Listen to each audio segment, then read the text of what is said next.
Introduction. Unlike all my other missions, which I have chosen for myself, the responsibility for the nation and people of Tibet was placed upon me the moment I was recognized as the Dalai Lama at the age of 2. It was formalized in 1950 when I became Tibet's temporal leader at the age of 16. Since that time, I have carried the duty of protecting Tibet and its people, as well as our culture, at the center of my heart, and will do so as long as I am alive. This principal commitment is in addition to the other commitments that I have taken on as part of my life's mission, including promoting fundamental human values based on a universal or secular approach to ethics, fostering interreligious understanding and harmony, and encouraging a deeper appreciation of India's ancient wisdom and knowledge. In these other domains, I feel happy that I have been able to make some tangible contributions through wide-ranging conversations, the writing of books, and extensive international visits. In the case of Tibet, my first and most intimate charge, it has been much more difficult. I have tried my best, ceaselessly, to make openings for a negotiated settlement with the Chinese communists who invaded my country in 1950. There have been 3 periods of intense dialogue. In the 1950s, when I was resident in Tibet as a young leader. In the 1980s, when the Chinese leader, Deng Xiaoping, opened up China. And in the first decade of this century, in all other aspects of my life and in all other domains of my work, I have engaged with people who have shown a commitment to shared vision, an openness to trust, the honesty to express one's thoughts even in disagreement, and the willingness to truly engage and learn. With the Chinese Communist leadership, from Chairman Mao Zedong to President Xi Jinping, in the current era, sadly, the situation has been very different.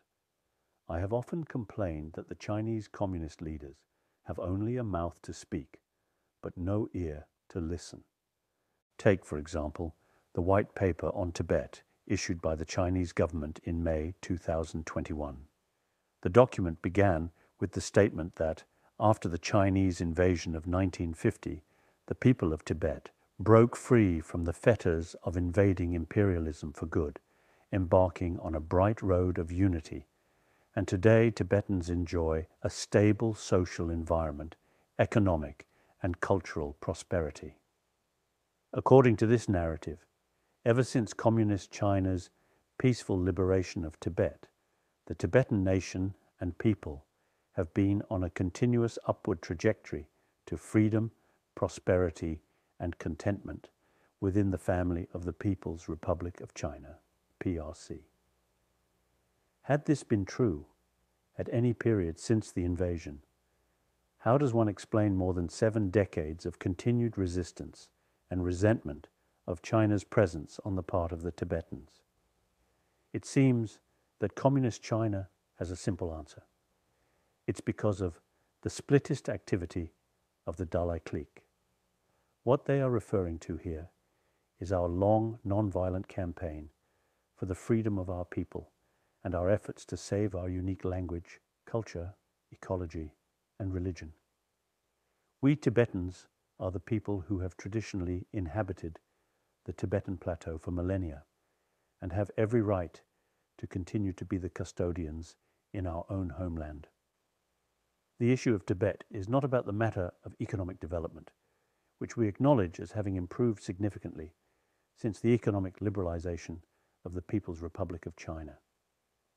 The issue is about a people's need and right to exist with their distinct language, culture, and religious heritage. Since the people inside Tibet have no freedom to speak out, it has fallen to me especially, since I came into exile in 1959, to be the voice of the voiceless.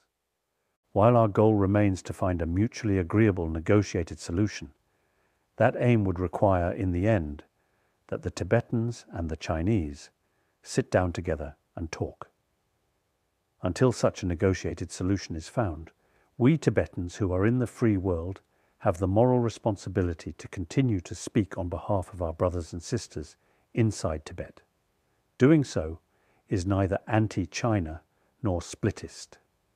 Indeed, far from splitting, being honest and open is the only way to create the basis on which each side can understand and accommodate the needs of the other. Only when we have created an atmosphere where both sides can speak and negotiate freely can there be a lasting settlement.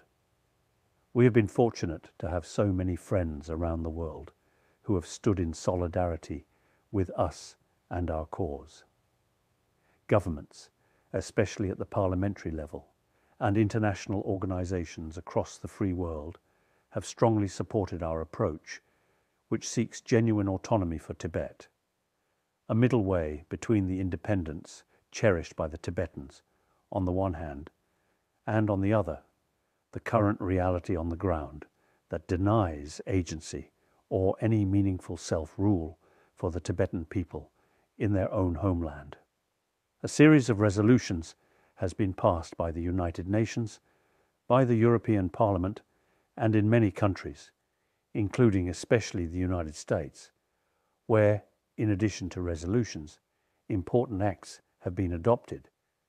We have been particularly fortunate in having received such a generous welcome and such continuing support from India and its people, including successive governments since I arrived in India as a refugee. From India's first Prime Minister, Pandit Jawaharlal Nehru, to the present Prime Minister, Narendra Modi, India has never wavered in its hospitality, generosity, and support to me, the Tibetan refugees, and our efforts at educating our youth and the rebuilding of our culture and institutions in exile. For me personally, this has been deeply heartwarming.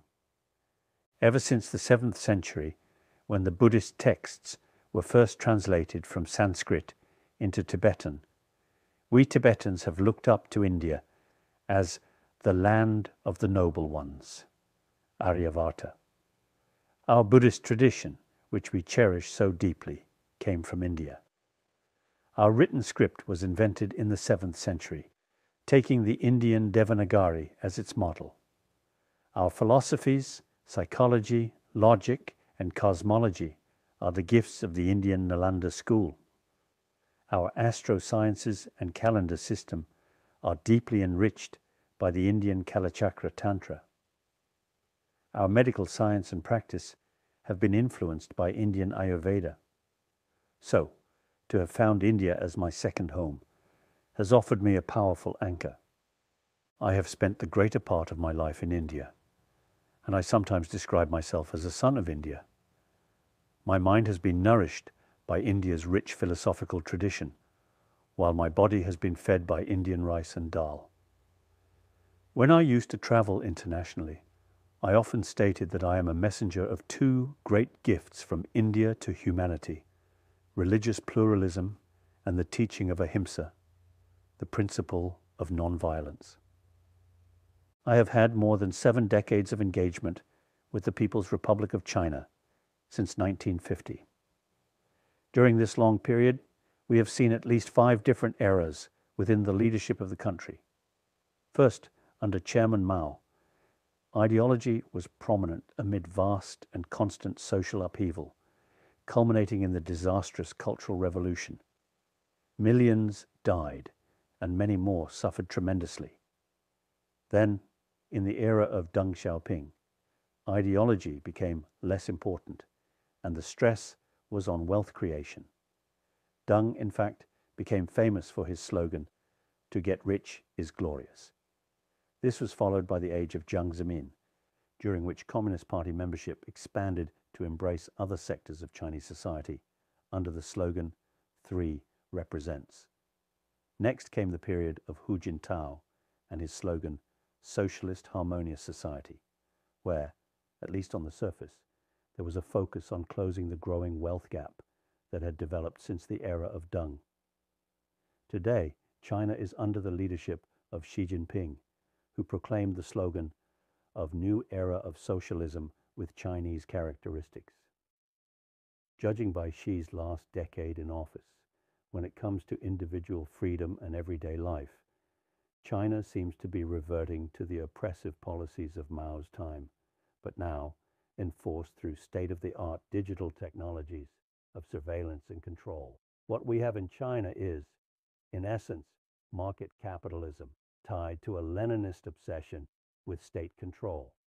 This is a fundamental paradox, profoundly unstable, because essential to capitalism is the opening up of the economy, which ultimately requires the opening up of society, while the fixation on control at every level by the party requires the closing of society.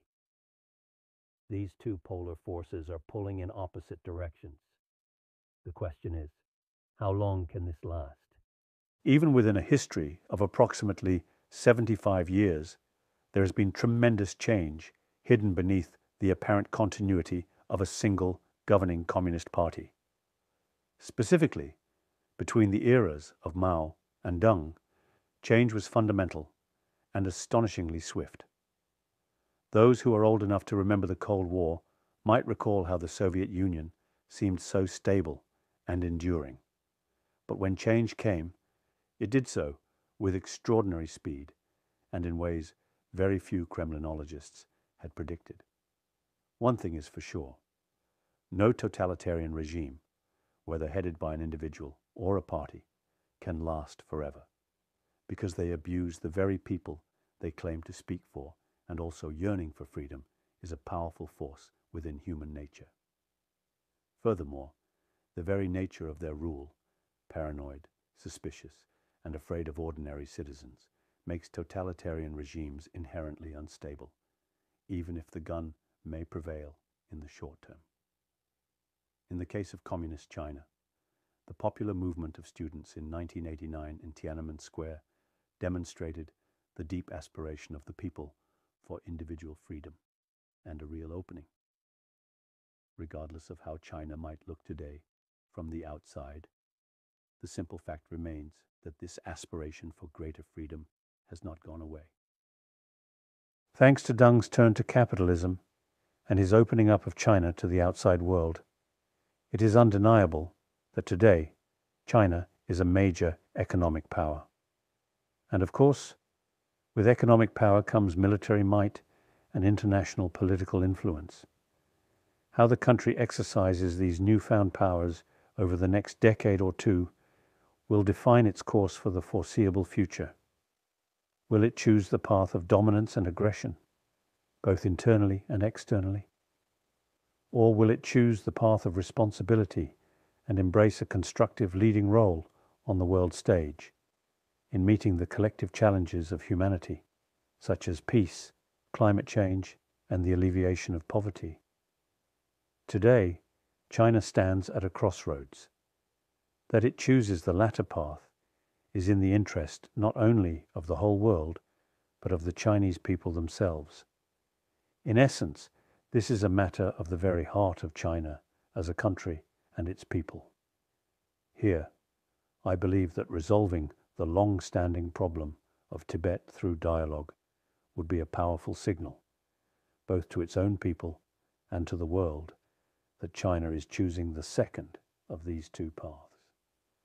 What is required on the part of their leadership are long-term vision, courage, and magnanimity,